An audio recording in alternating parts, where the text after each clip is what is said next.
All right, so today we're going to dive deep into how those images we see all around us, the ones formed by mirrors and lenses, actually come to be. It's all about geometric optics. And we've gone through a bunch of sources to get to the heart of how it all works. Yeah, you got it. It all boils down to this idea of light traveling in straight lines. Those are rays. Then you've got the laws of reflection and refraction, and of course, a good dose of geometry to tie it all together. And, it might sound a bit um, technical at first, but honestly, geometric optics is the basis for so many things we use and see every single day. Okay, cool. So where do we even begin with something like this? Well, we got to start simple, right? The good old plane mirror, just like the one you probably have hanging in your bathroom. Okay, yeah, you look in the mirror and there you are, staring back. But what's actually going on with the light there? So picture this. Light's always bouncing off of you, every point on your body.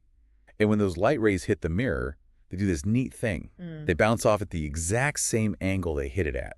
That's the law of reflection. Right, like a ball bouncing off a wall. Okay, but then how does that create an image? Well, here's the thing. Those reflected rays don't actually come from behind the mirror. Your brain's just super clever, and it traces those rays back in straight lines. And where those lines seem to meet, that's where you see your image. But it's not really there, it's a virtual image. Virtual. So it's like an illusion. Exactly. The light rays themselves never actually meet behind the mirror. It just looks that way to us. And you know how we like our conventions and notation? For a virtual image like this, we use a negative value for the image distance, which we call as prime. That helps us keep things straight, compared to a real image where the light rays actually converge. Oh, that makes sense. So for plane mirrors, it's all about virtual images. Yep. And for a plane mirror, the distance from you, the object, to the mirror, we call that hus, is the same as the distance from the mirror to that virtual image behind it. Equal distances. Got it. Yeah. So what about the way the image looks? The image in a plane mirror is what we call erect. That means it's right side up, just like you. And it's the same size as you are. We call this ratio of image height to object height lateral magnification, or M. In this case, it's +1. The plus means it's erect, and the 1 means it's the same size. Okay, so the plane mirror is pretty straightforward. Now, I know we're moving on to mirrors that aren't flat, right? What happens when we start curving things? Right. Things get a bit more interesting. We call these spherical mirrors because their shape comes from, well, a sphere. Now, this sphere has a radius of curvature, which we label as r, and there's this really handy equation that relates the object distance, the image distance prime, and this radius. It's 1 over s plus 1 over s prime equals 2 over r. Ah, equations. But I remember there's something called focal length too, right? Does that come in here? You got it. The focal length, or f, is simply half the radius of curvature. So f equals r divided by 2. And if you pop that into the previous equation, you get a more common form. 1 over s plus 1 over s prime equals 1 over f.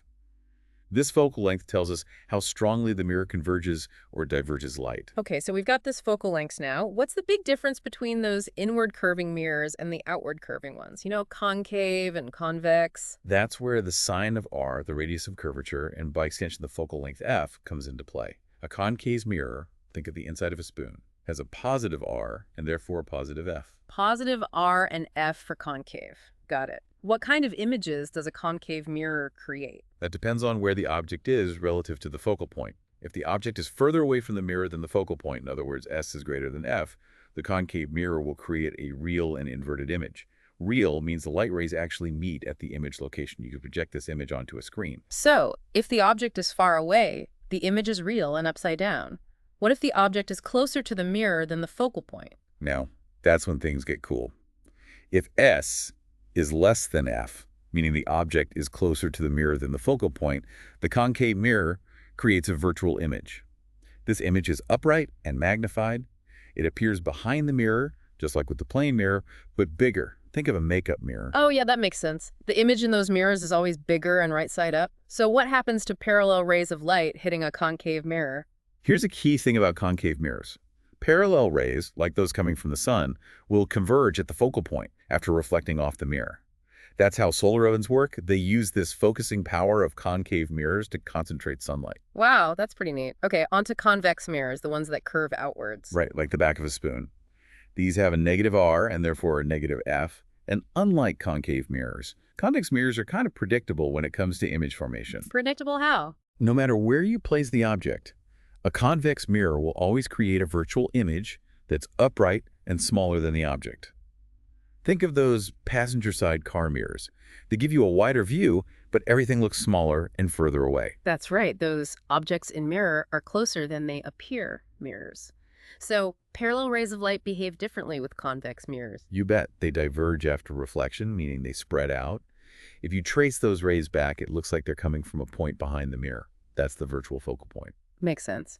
Now, we talked about magnification with plane mirrors. What about these curved mirrors? How do we figure out the magnification there? Well, the equation for lateral magnification, m, is pretty much the same for all spherical mirrors.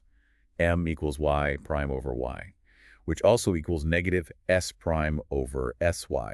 Prime and y are the image and object heights, respectively. The negative sign just tells us if the image is flipped. If m is negative, the image is inverted. If it's positive, it's upright. And the absolute value of tells us the magnification. Greater than 1, the image is bigger. Less than 1, it's smaller. Right, I remember that from before. So what about those ray diagrams? I remember you mentioning those earlier. How do they fit into all this? Ray diagrams are super useful for visualizing what's happening. Yeah. You basically draw a few specific rays of light and use their paths to figure out where the image will form and what it'll look like, real or virtual, upright or inverted, magnified or reduced. It's a good way to check our calculations and get a better feel for how things work. That sounds really helpful, yeah. Are there any imperfections with these spherical mirrors? Anything we need to watch out for? Good point. There's something called spherical aberration. If a spherical mirror has a wide reflecting surface, a large aperture, or if the light rays hit the mirror far from the center, those reflected rays don't all meet at a single point. It can make the image a little blurry. So not a perfect focus. How do we fix that if we need a really sharp image? Well, for applications where that really sharp focus is critical, like in big telescopes, we use parabolic mirrors. They have a special shape that ensures all those parallel rays, even ones hitting the edges, converge the same focal point. No more blurry images. That's cool. Okay, so we've been bouncing light off mirrors. Now, what about bending it as it passes through different materials, like refraction? Right. That's our next stop. When light travels from one transparent material to another, like from air into glass, its speed changes. This makes the light bend at the boundary, and that's refraction. How much it bends depends on the refractive indices of the two materials. And a curved boundary can act just like a lens, focusing or diverging those light rays. So is there an equation for this image formation through refraction, something like the mirror equation? You bet. It's Na over S plus NB over S prime equals NB minus Na all over RA. And is the refractive index of the first material. NB is for the second. And COs prime are the object and image distances as before. And R is the radius of curvature of the boundary. Okay, a bit more complex than the mirror equation, but still manageable. What about magnification here? Magnification, M, for a refracting surface is M equals Y prime over Y, which also equals negative Na times S prime all over NB times S. Notice how the refractive indices are involved here. And just like before, positives prime means a real image, and negatives prime means a virtual one. Got it. So we can get both real and virtual images from refraction, too. Now, what happens when we combine two of these curved surfaces? That's how we get lenses, right? Exactly. A thin lens is basically a piece of transparent material with two curved surfaces really close together, so close that we can ignore the thickness for basic calculations. We have two main types: converging lenses, which are thicker in the middle, and diverging lenses, which are thinner in the middle. And they each have their own focal length, right? Yep. Converging lenses have a positive focal length, while diverging lenses have a negative one. And guess what? We have an equation for these thin lenses too. 1 over S plus 1 over S prime equals 1 over F. Looks familiar, right? Just like the mirror equation. And magnification is the same as before. M equals negative S prime over S. So same equations, but different behaviors because of the shape of the lens. Precisely. Converging lenses can create both real and virtual images depending on the object's location. If the object is outside the first focal point, the image is real and inverted, like in a projector. But if the object is closer than the focal point, we get a virtual, upright, and magnified image. That's your magnifying glass. Cool. And what about those diverging lenses? Diverging lenses are simpler in a way. They always create a virtual, upright, and smaller image, no matter where the object is. Think of the people in your door. That's a diverging lens. Oh, interesting. So the focal length is important, but how is it determined for a lens? Well, there's an equation for that too. It's called the lensmaker's equation. 1 over F equals the quantity N minus 1, all times the quantity 1 over R1 minus 1 over R2. N is the refractive index of the lens material, and R1 and R2 are the radii of curvature of the two lens surfaces. Another equation, but at least it tells us how the lens's shape and material affect its focal length, and we can still use ray diagrams to visualize what's happening, right? Absolutely. Ray diagrams work for lenses too. They help us see where the image forms and what its characteristics are. And in more complex systems, like cameras and microscopes, we often have multiple lenses working together. Okay, so now that we've got the basics of mirrors and lenses down, let's talk about real-world applications. Cameras, for instance. Right, a camera uses a converging lens to create a real inverted image on the sensor or film. To get a clear image, the camera adjusts the distance between the lens and the sensor. That's focusing. And different lenses have different focal lengths, right? What does that do? The focal length affects the field of view and image size. A longer focal length gives you a narrower view, like a zoom lens. Shorter focal length, wider view, like a wide-angle lens. Makes sense. What about those F numbers photographers talk about? The F number tells us how much light gets through the lens. It's the ratio of the focal length to the aperture diameter. A bigger F number means a smaller opening, so less light gets in. Smaller F number, more light.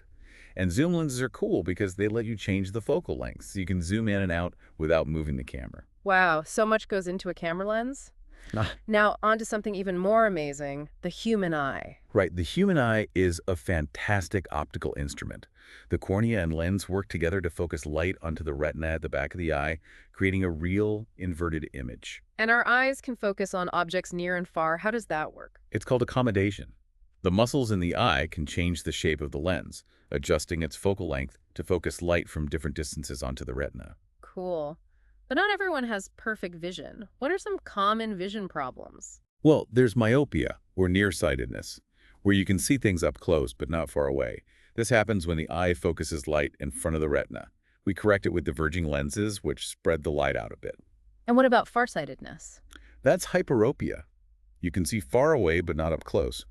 Here, the eye focuses light behind the retina. We use converging lenses to fix that.